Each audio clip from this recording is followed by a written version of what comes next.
Over the past 72 hours, tensions have escalated around the Strait of Hormuz, through which about 1/5 of the world's oil and gas flows. Fears are rising that any disruption could send prices soaring again as supplies tighten. On April 16th, Iran signaled the waterway was open, and it allowed commercial vessels to pass during a brief de-escalation under a 10-day ceasefire between Israel and Lebanon. As tankers and cargo vessels resumed their crossings, oil prices eased.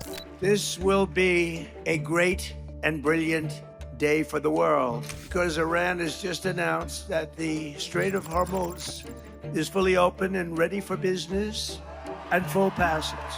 But by April 18th, tensions with the United States resurfaced, with Iran angered by Washington continuing a blockade on its ports. طبیعتاً من گفتم که اگر محاصره رو رها نکنند حتما تردد در تنگه محدود خواهد شد. Within hours, the Islamic Revolutionary Guard Corps issued radio warnings to vessels, telling them no transit was permitted as gunboats patrolled the channels between Iran and Oman.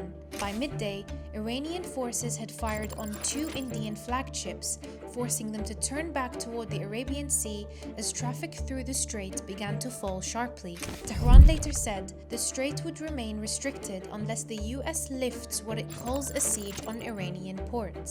The 10-day Israel-Lebanon ceasefire that Tehran linked to the brief reopening is still in place, but a separate 2-week truce between the US and Iran is set to expire on April 22nd. Iran says it will not send a delegation for talks with the US as long as the naval blockade remains, according to Iran's Tasnim news agency. As that deadline approaches, global markets and the ships that rely on this corridor are watching closely to see whether Hormuz reopens or becomes the next flashpoint in a regional standoff.